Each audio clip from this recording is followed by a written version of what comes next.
bueno, quizás a lo mejor por el tiempo nos gustaría, desde el punto de vista fisiológico, pues estar a lo mejor, pues eso, en una terraza, disfrutando de la playa, en fin, los momentos de ocio que son más propicios para el verano, desde el punto de vista, de alguna manera, del cuerpo, ¿no? Pero desde el punto de vista de la búsqueda espiritual, pues podríamos decir que cualquier día, todos los días del año, todos los días de nuestra existencia debe ser propicio pues para poder de alguna manera acercarnos a los conocimientos o aquella sabiduría que realmente nos lleva pues a realizar esa parte de nuestra naturaleza humana que nosotros habitualmente pues etiquetamos con un nombre, el alma o el espíritu, que está íntimamente relacionado pues evidentemente con una práctica espiritual, ¿no? Y en este caso, para poder en esta tarde filosofar o de alguna manera acercarnos a considerar cómo en otras culturas, en otros ambientes socioculturales, pues se practica esta búsqueda espiritual, pues nos vamos a acercar a la milenaria India. Y bueno, pues en este caso, dentro de la India, de alguna manera, pues todos nosotros sabemos que hay múltiples formas religiosas, múltiples religiones, múltiples formas, pues precisamente de poder realizar esa accesis a la vida interior, a la vida espiritual y al contacto con lo sagrado, al contacto con la divinidad. En este caso, bueno, pues podríamos hablar del brahmanismo, de las distintas formas místico-filosóficas que existen en la India, como el budismo, por ejemplo, pero en este caso, esta tarde nos vamos a acercar al hinduismo y vamos a acotar precisamente lo que sería el culto o lo que sería la relación de los hindúes que practican un determinado tipo de devoción, que es la devoción a la deidad Ganesa. Ganesa, el dios hindú de la sabiduría por excelencia. Este dios hindú, a pesar de las múltiples sectas, podríamos decir, o formas de poder vivir el Sanata Dharma, es decir, la antigua y primigenia religión o forma espiritual de los hindúes, es una deidad que en general casi todas las distintas corrientes espirituales, hinduistas, pues tienen como una devoción, ¿no? Aquí lo vemos en esta diapositiva que os estoy mostrando, cómo están aquí figurados distintos creyentes, pues o distintos practicantes de la religión de Shiva, de la religión de Brahma, de Vishnu, Sikhs, etcétera. A todos le están dedicando de alguna forma devoción o le están dedicando prácticas de alguna manera espirituales pues a esta deidad de Ganesa, ¿no? ¿Y por qué Ganesa es de alguna manera tan generalizado en la cultura hindú? Quizás porque tiene ese rasgo del cual esta tarde un poquito vamos a hablar, ese rasgo de la compasión, ese rasgo muy acentuado de poder colaborar con todos los seres humanos en el camino de la liberación, ¿no? Que luego veremos en qué consiste un poco este camino dentro del culto, ¿no? Digamos, o de la práctica espiritual o de la devoción a esta deidad. Y antes de ello, pues vamos a acercarnos un poco pues, a conocer en el contexto a esta deidad, ¿no? Digamos que, en primer lugar, lo que tenemos que tener en cuenta es que dentro de los tres grandes pilares que han sostenido el hinduismo, como lo conocemos actualmente, hay tres elementos, que son los gurús o los maestros espirituales, los templos, donde se practica determinado tipo de devoción o de relación con la deidad, y lo que nosotros podríamos llamar las escrituras, dícese los textos sagrados, ¿no? Y estos tres elementos serían como si dijéramos las tres joyas dentro del hinduismo, y son indisolubles una de la otra porque van íntimamente relacionados, ¿no? Y bueno, pues digamos que estos tres elementos históricamente han tenido una larga tradición desde el tercer milenio antes de Cristo hasta que ya el hinduismo surge como una forma religiosa especializada, donde aparecen no solamente las nociones filosóficas, que están íntimamente relacionadas, pues, por ejemplo, con los Upanishads, con el Vedanta, con el Advaita, es decir, con los Darsanas, las distintas escuelas filosóficas, sino que ese tipo de especulaciones filosóficas también fueron trasladadas, digamos, para el culto popular a través de determinadas formas icónicas o a través de determinados tipos de formas de representación. Es decir, que las ideas o las nociones espirituales, para poder, que son propias de una necesaria reflexión filosófica o una necesaria meditación, ¿no?, son trasladadas digamos, a las clases populares a través de las representaciones simbólicas, como es en este caso lo que vamos a ver con la noción de la sabiduría que va a encarnar o que va a representar propiamente la deidad de Ganesa. Digamos que el texto fundamental o las escrituras, que nosotros podríamos decir dentro del hinduismo, van a estar en lo que se llamarían los Vedas. Los Vedas son un conjunto de textos que en un momento determinado del desarrollo cultural en el Indostán van a compilarse a nivel de escritos, ¿no? Pero anteriormente estas nociones filosóficas eran tenidas como una enseñanza espiritual que debía de transmitirse de boca a oído, es decir, a través de la palabra. Porque la escritura, en este caso, era considerada como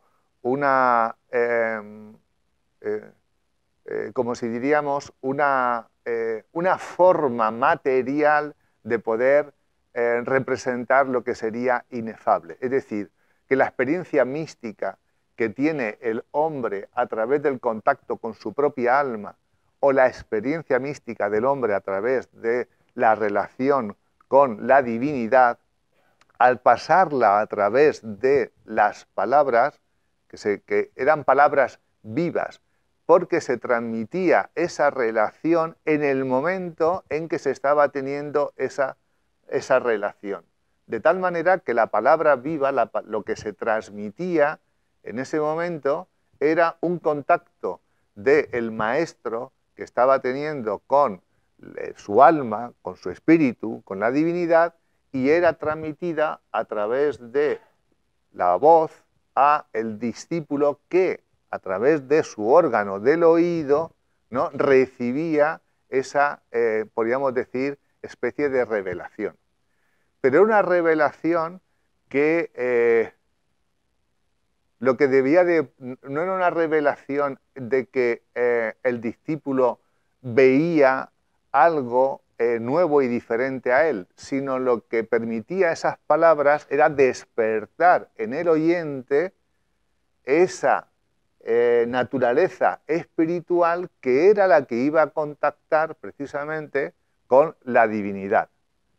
Y esta forma de accesis mística que estaba de alguna manera experimentada a través de la palabra viva, al pasarla a los textos, los conceptos y las palabras iban a ser débiles, como si dijéramos, expresiones de esa experiencia mística, de esa experiencia interior.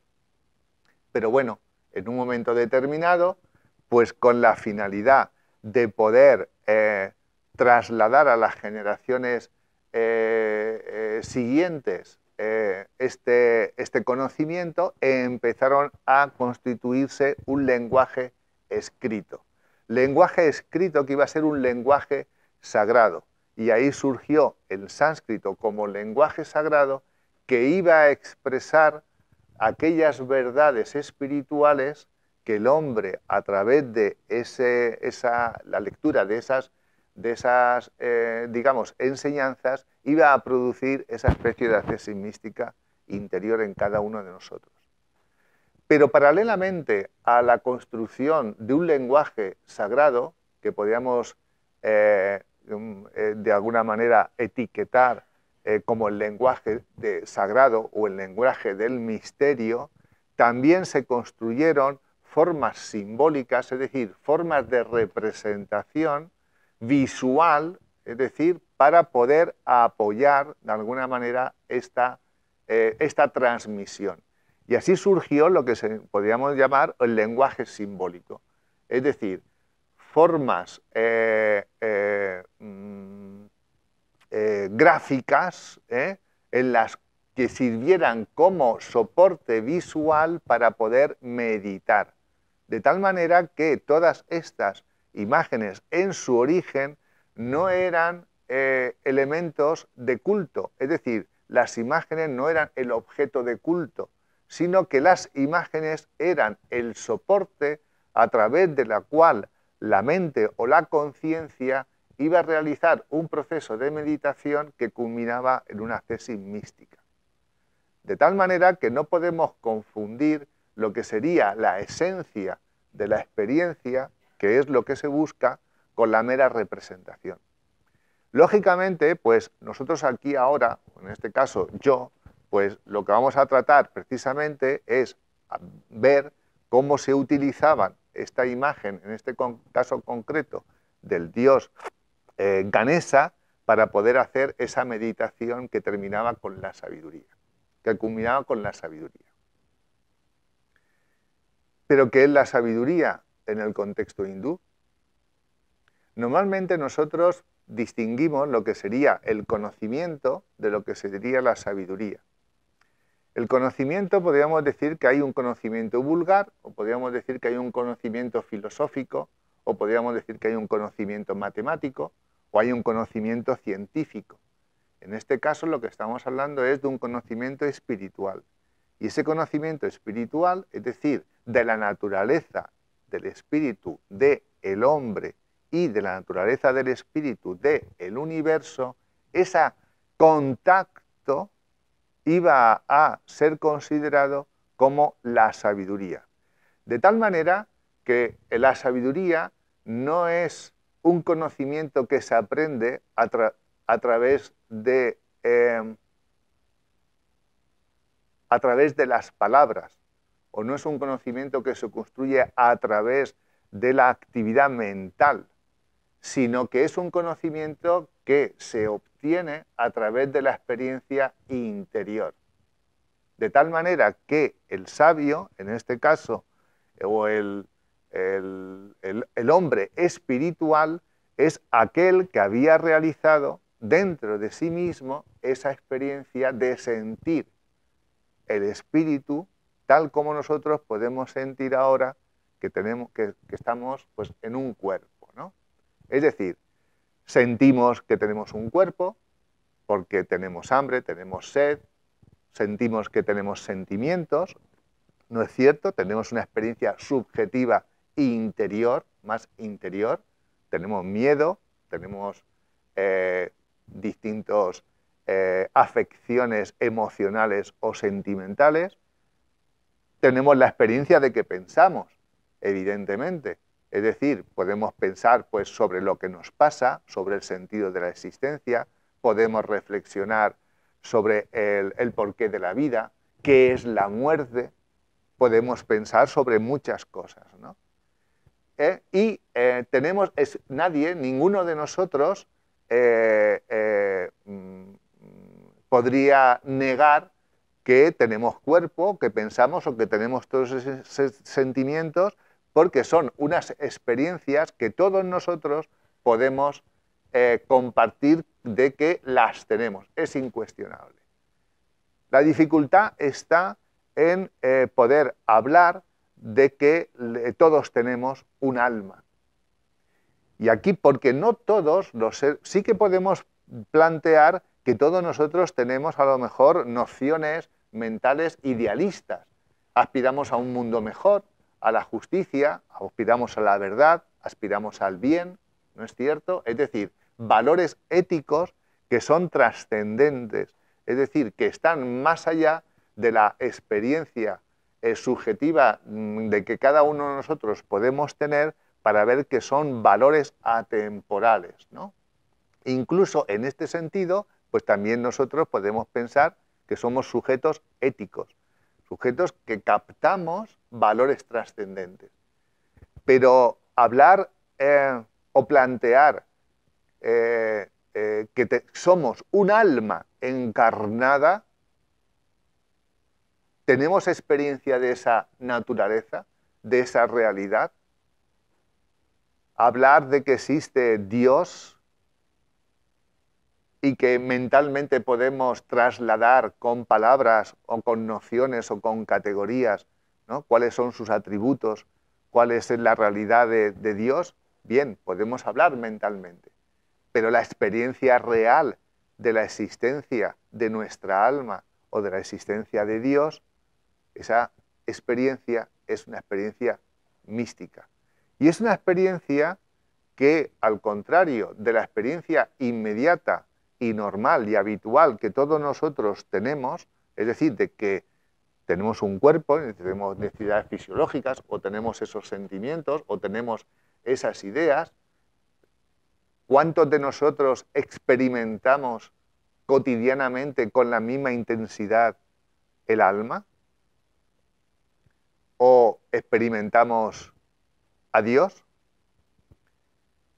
Quizás esta cuestión, precisamente la búsqueda de la propia alma, porque el conocimiento de sí mismo en esta cultura va a estar acotado o va a estar comprendido. El conocimiento de sí mismo es conocer la propia naturaleza, ¿no? Y el conocimiento más elevado, más profundo y más importante de la existencia es el conocimiento de que somos un alma y un alma inmortal. Ahí reside la verdadera sabiduría.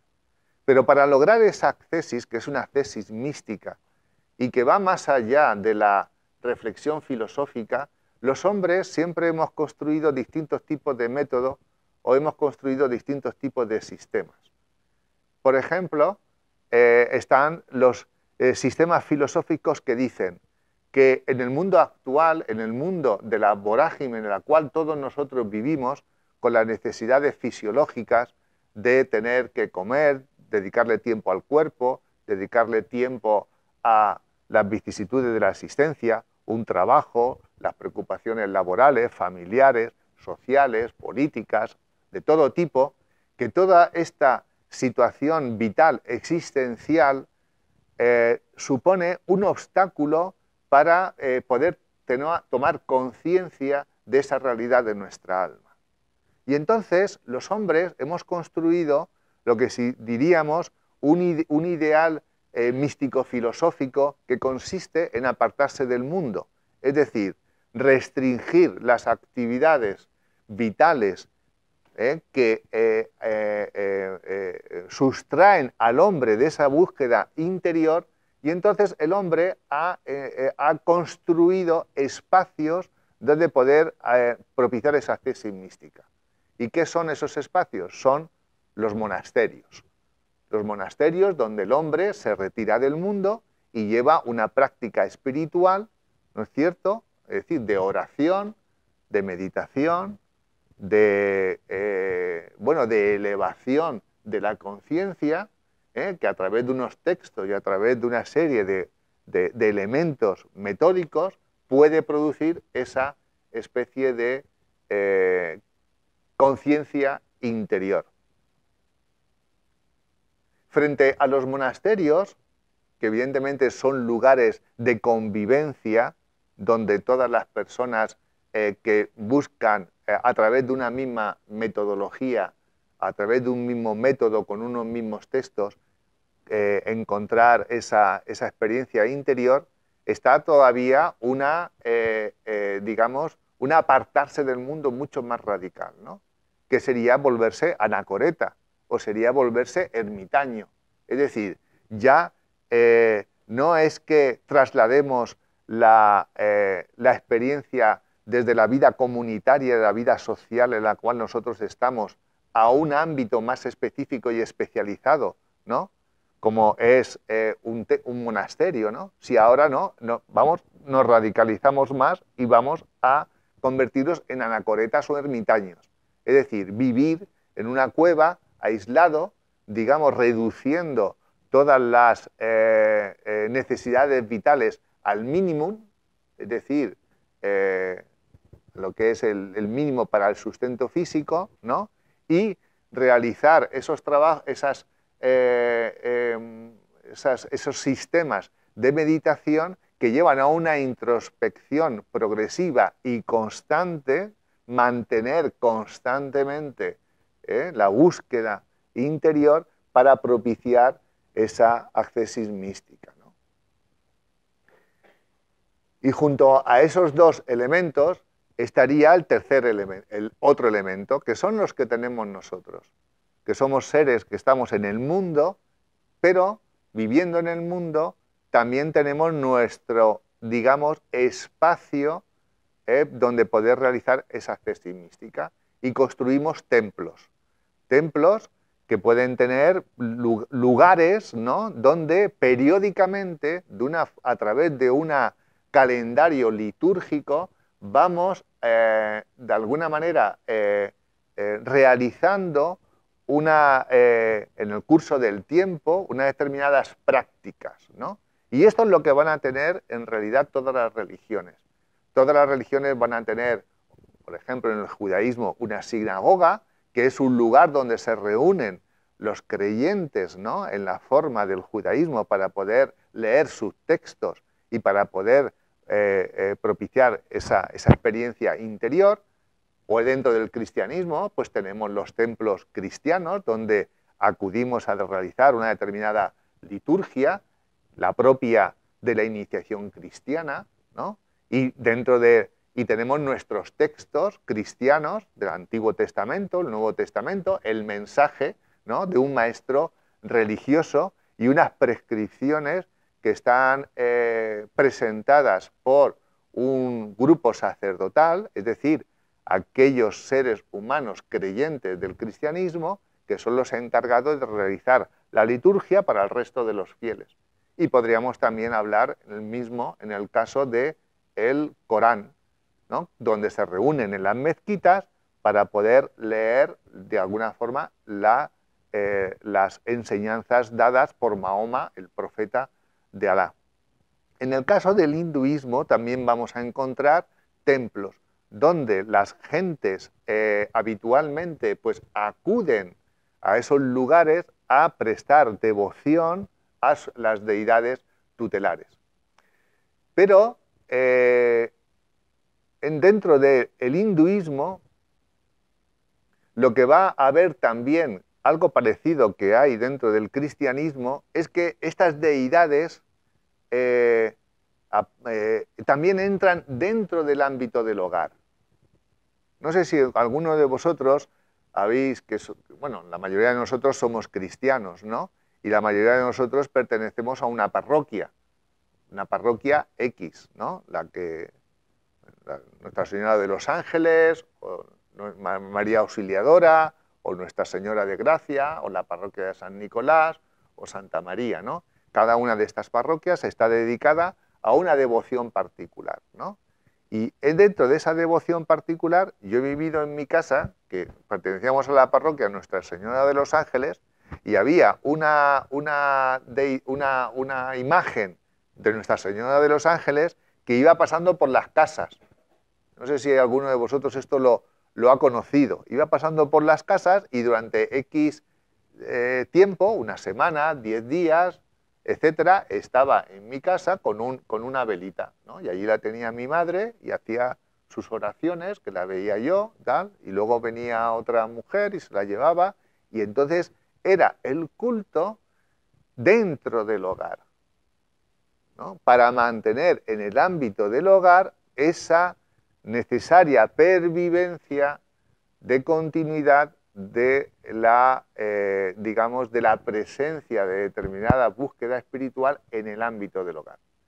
Entonces, nos encontramos el ámbito del hogar, nos encontramos los templos, donde nos acudimos, donde hay determinadas devociones, los monasterios, anacoretas, ermitaños, etc.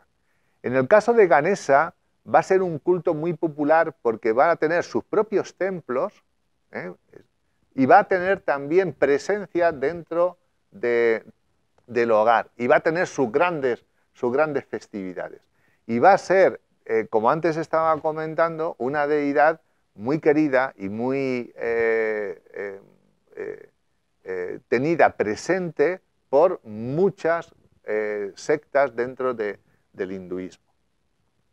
Bueno, pues Ganesa, entonces, como uno de los dioses más conocidos y adorados del panteón hinduismo, que representa la sabiduría, es hijo, ahora veremos un poco, vamos a acercarnos un poco a algunas características de esta deidad. Pues se le representa pues, con cuerpo humano, como aquí lo estáis viendo, y con cabeza de elefante, ¿no? Y ahora veremos por qué se representa con cabeza de elefante.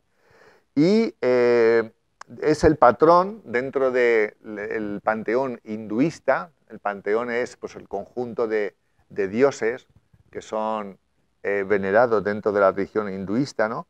Es el patrón de las artes, de las ciencias, y también es reverenciado como aquella deidad que elimina los obstáculos al devoto que le impiden el alcanzar la liberación, ¿no?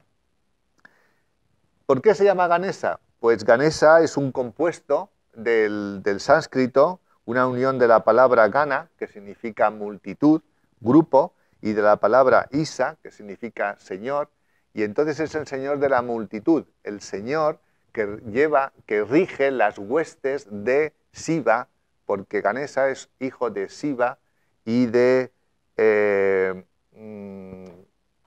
Parvati. Sí, de Parvati.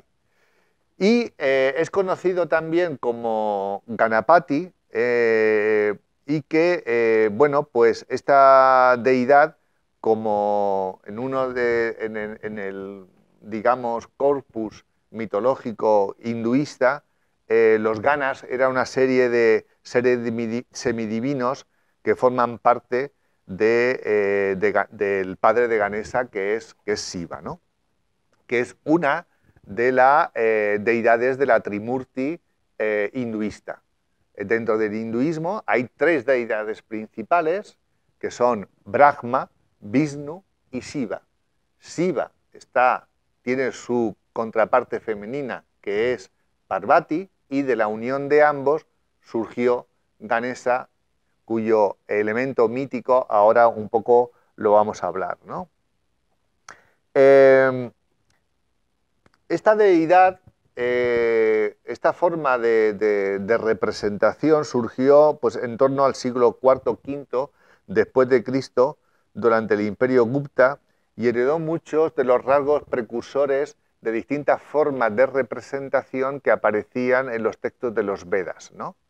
Es decir, como antes estaba comentando, las palabras o las enseñanzas eran transmitidas oralmente, llegó un momento en que se pasaron a nivel escrito, luego se formó la representación simbólica y esa representación simbólica pasó luego a ser representada, digamos, con forma humana, como una forma de acercamiento de esas nociones a las clases populares, ¿no?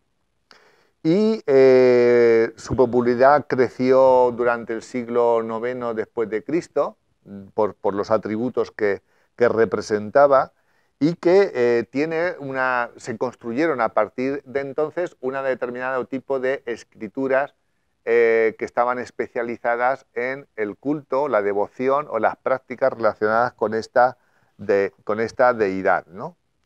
Si viajamos a la India lo vamos a encontrar figurado incluso en la entrada de las mismas puertas de algunas casas, porque es un protector también, es una especie de morador del umbral, y tiene, bueno, pues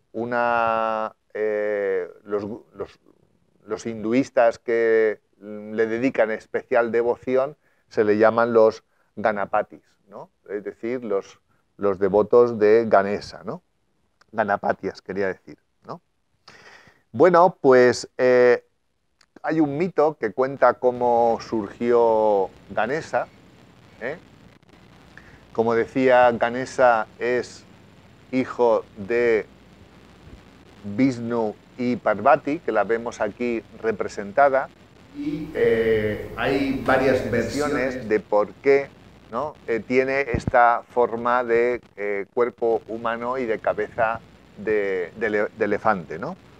Una de ellas se dice que Parvati lo concibió como el guarda de la puerta para evitar que nadie entrara mientras ella tomaba el baño, y que cuando llegó Shiva, Ganesa, que no lo conocía, porque Shiva se había ido a meditar y se tiró tanto tiempo meditando que Parvati, que se había quedado embarazada, dio a luz, ¿no? Estaba amamantando al niño, el niño estaba en la puerta, volvió su padre, que no lo conocía, y en ese momento, como no le dejaba entrar, pues Shiva le cortó la cabeza, ¿no? Al niño, ¿no?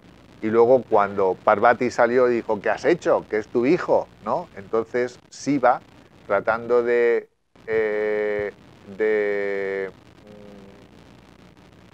deshacer ¿no? el desastre que había cometido, fue y visitó a Brahma, al gran dios, y le dijo, bueno, ¿y esto cómo lo puedo solucionar, no? Dice, bueno, pues entonces al primer ser que veas en un momento cuando vayas para tu casa, ¿no? Coge la cabeza de ese ser y se la pones a tu hijo, ¿no? Y bueno, pues el primer ser que encontró fue un elefante niño, y entonces, bueno, pues le cortó la cabeza y se la puso al niño, ¿no? Bueno, esto es una versión mítica, es un poco más larga el relato mítico de lo que estoy yo haciendo aquí, pero también hay que hacer una alusión, y es que el elefante, lo vamos a ver aquí, es un elefante con la cabeza blanca, ¿vale? ¿Por qué con la cabeza blanca? Porque es el símbolo de la pureza, es el símbolo de la sabiduría primordial, es decir, es el símbolo de lo que es. De hecho, el elefante como animal simboliza, ¿no?, la sabiduría primordial dentro de la cultura del hinduismo. Y cuando, por ejemplo, la madre de Buda está durmiendo y sueña que se queda embarazada de un elefante blanco, que luego será Buda, y esto es interpretado por un astrólogo, por ese sueño, le dice que iba a encarnar en ella, ¿no?, un ser extraordinario, ¿no?, que luego sería Buda, ¿no? O sea, Siddhartha Gautama, el Buda, ¿no? Bueno, hay otras versiones de distinto tipo que hablan del nacimiento y que explican, ¿no?, por qué tiene esa cabeza, ¿no? Lo que vamos a ver es que esta deidad va a ser representada de distintas formas. En este caso lo estamos viendo danzando, apoyando el pie sobre el pie izquierdo, ¿no? También como hijo de Shiva, que Shiva también hay un Shiva Nataraja, que es el Shiva danzante, que está representando el movimiento del universo, es decir, que la vida está en constante transformación en un sentido evolutivo, y porta en sus manos determinado tipo de símbolos que son los que un poco nos va a dar los elementos que sirven de meditación para los devotos de Shiva, ¿no? Eh, vamos a ver cómo es representado también no solamente en pinturas, también es representado en esculturas, en templos. Y vamos a ver algunos de estos elementos que veis que tiene un loto, tiene una especie en una mano. Veis aquí que tiene un loto, veis que tiene un hacha, veis que tiene una especie de collar, un rosario, ¿no? Un rosario, unos dulces, ¿no? Y unas coronas. Está sentado en un loto. Esta también es una escultura de otra época. Y vamos a ver un poquito los elementos que aparecen y que son los elementos simbólicos que se van a figurar para que sirvan como elemento de meditación, ¿no? Para el devoto, en este caso de Ganesa, ¿no? Bueno, pues Ganesa, como decía, es una deidad que al representar la sabiduría va a facilitar que nosotros podamos, o los devotos, aquellos que son devotos de Ganesa, eliminen los obstáculos que le impiden liberarse del samsara, es decir, de la existencia. Es decir, samsara sería la rueda, ¿no?, de renacimientos que el alma va teniendo constantemente debido a su karma, ¿no?, y que le llevan a estar sufriendo constantes nacimientos uno detrás de otro, y la vida es considerada como un mundo de dolor y un mundo de sufrimiento, en el sentido de que la existencia material es ajena o impropia del alma. Y lo que sufre no es el cuerpo, lo que sufre es el alma que vive en una dimensión que no le es propia, que es su dimensión, es la dimensión propia del alma del nirvana. Aquí podríamos entrar a considerar por qué el alma, ¿no?, se precipita, ¿no?, en el mundo de la existencia, en el samsara, y tenemos una doble sufrimiento: el sufrimiento de que el alma no mora en su propia dimensión, está en una dimensión que le es impropia, y el sufrimiento propio de la existencia, ¿no?, es decir, de todas las vicisitudes que nos pasan en el mundo, ¿no?, un mundo de dolor, ¿no? Y pues precisamente lo que vemos aquí es que a través de esta representación se le dan al practicante determinado tipo de claves de cómo orientar la acción para poder propiciar la liberación, ¿no?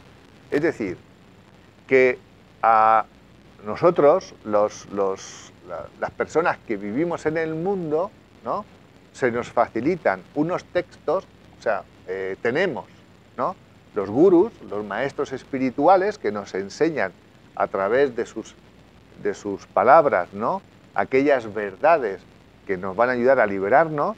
Tenemos los templos, los lugares de culto, donde podemos acudir a realizar las meditaciones, y tenemos también los textos sagrados para poder tener personalmente esa lectura, ¿no?, y tener esa experiencia interior, ¿no? De tal manera que la religión se constituye como un conjunto de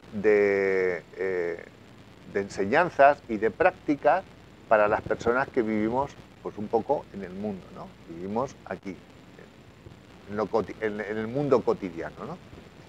Y entonces aquí uno de los elementos que aparece en la base, vamos a empezar por la base, es la rata. ¿Y la rata qué quiere decirle una rata al devoto, ¿no? Dice que la rata representa los deseos mundanos y que precisamente Ganesa, es decir, la sabiduría, lo que debe de servir es precisamente para gobernar los deseos mundanos. ¿Qué son los deseos mundanos? Pues los deseos, por ejemplo, relacionados con toda la existencia.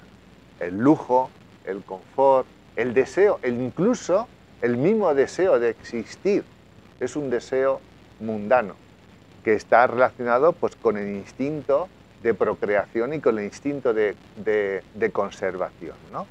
Y que el alma, o sea, el alma debe de aprender a gobernar esa situación, a gobernar lo inferior, que está simbolizado por esta rata, ¿no?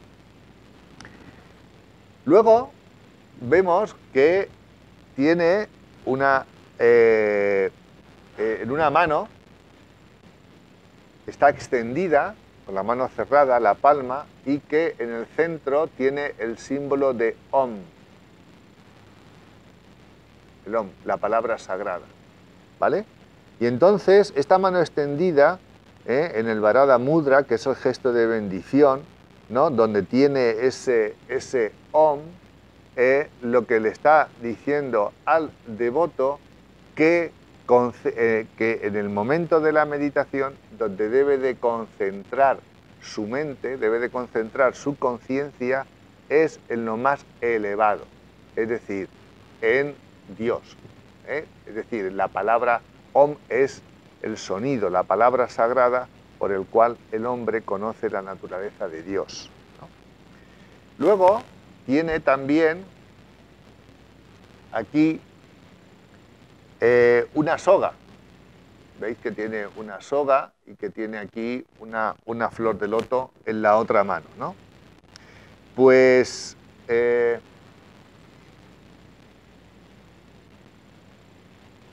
la soga viene a simbolizar aquel conjunto de prácticas a los cuales nosotros nos debemos sujetar. ¿Para qué sirve una soga? Una soga sirve para atar, ¿no es cierto? Pues nosotros nos tenemos que atar, es un elemento simbólico, a aquel conjunto de prácticas que llevan al hombre a la pureza y a la liberación. Por eso está relacionando la soga con el loto, que el loto está simbolizando la pureza del alma, ¿no?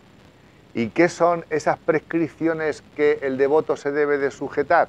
Aquellas que están en los textos sagrados, que es el Dharma o la ley que debe de seguir el hombre para poder vivir su naturaleza espiritual, ¿no? Luego tenemos que también lo del colmillo roto, que aquí está representando, es que cuando se estaba escribiendo el Mahabharata por parte de Vyasa, pues se le rompió el texto con el cual estaba escribiendo, ¿no? Y entonces Ganesa prestó un trozo de su colmillo, ¿no? Para poder escribir el texto sagrado, ¿no? Y luego, bueno, pues también vemos la tísula, ¿no? Que es el símbolo el tridente de Shiva, que domina las tres gunas, que domina las tres aspectos de la naturaleza material, ¿no? Que es rajas, tamas y sattvas, es decir, la inercia o la superactividad o incluso la sattva, la armonía o el equilibrio, ¿no? Es decir, ha alcanzado, dicho de otra manera y dentro del contexto del culto de Ganesa, ha alcanzado el discernimiento espiritual porque ha trascendido lo mudable, lo transitorio, lo que es cambiante, ¿no? Y permanece su conciencia en lo imperecedero. en la divinidad, ¿no? Y bueno,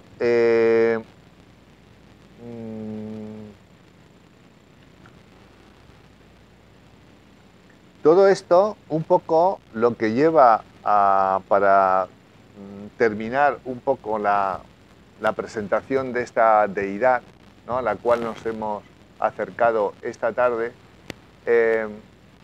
quería pues trasladaros a vosotros bueno, la necesaria búsqueda de la espiritualidad, en la cual nos combinan todos los símbolos religiosos de todas las religiones o de todas las formas que nos acceden a la espiritualidad, ¿no? Hay muchos textos místicos. Podemos leer San Francisco de Asís, podemos leer Santa Teresa dentro del contexto de nuestra tradición, podemos leer textos sagrados orientales como puede ser el Bhagavad Gita, o podemos leer el Lao Tse, podemos leer el Corán, cualquiera de ellos. Pero estos textos son simplemente métodos o son simplemente sistemas para poder realizar la espiritualidad del hombre. La espiritualidad, cuando uno dice, no es una persona muy espiritual, porque es una persona que ya se ha convertido. No se es espiritual porque se lee el Corán o se presta devoción a Ganesa o se lee un texto religioso. Se es espiritual porque se produce dentro de nosotros un resultado a consecuencia de esas determinadas prácticas.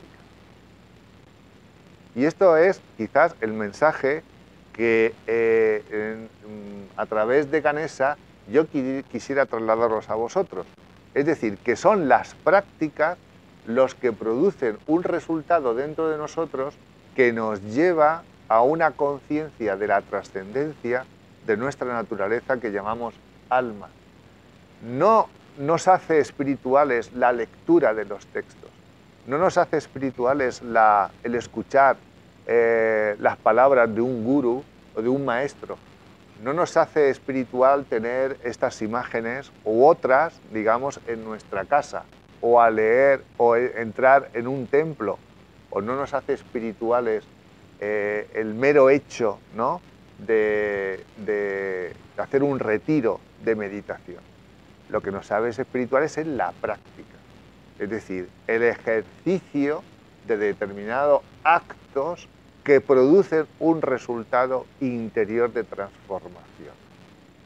Y son estos los elementos, precisamente, los que se están dando al devoto, que debe de practicar con estas herramientas, con estos elementos, para poder producir esa tesis, que es lo que se llamaría en el texto en el caso de Ganesa, la sabiduría, ¿no? Por eso digamos, la religiosidad propiamente humana, que tal como yo considero que se plantea en el Sanata Dharma, que es realmente la esencia de la tradición hinduista, porque llamar al hinduismo una religión es como nosotros lo llamamos, ¿no? Ellos le llaman la religión, para ellos es una experiencia interior. No son el ser un número o el ser familiar de una determinada devoción, ¿no?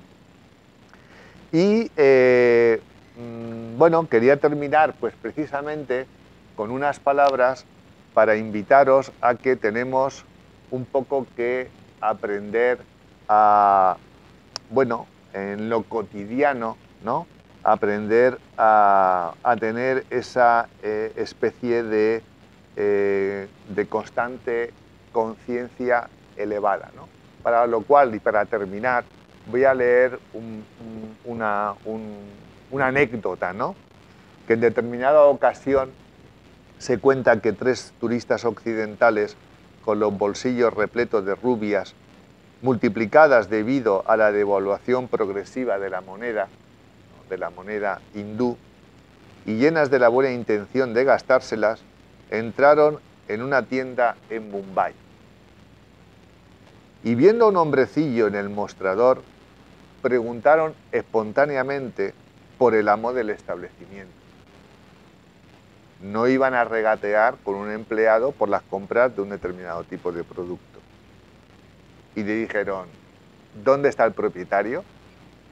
Y con la misma espontaneidad y sin pensárselo mucho, el hombrecillo que estaba allí, pobre, ¿no?, que él era el mismo dueño de la tienda, levantó su mano derecha hacia arriba y señalando al cielo con su dedo respondió, el dueño es Bhagavan, el Señor. Y es precisamente ese estado de conciencia elevado haciendo lo cotidiano a lo que deberíamos un poco de tratar de lograr, ¿no? Es decir, que lo cotidiano, lo más habitual de la vida que estemos haciendo, ¿no?, que nos atrape la conciencia, ¿no?, y tengamos siempre la conciencia elevada puesta, ¿no?, en el logro de una experiencia interior que realmente pues, nos haga ser humanos, ¿no? Seres humanos, es decir, seres que han tomado conciencia de su propia alma y del sentido de su existencia. Muchas gracias.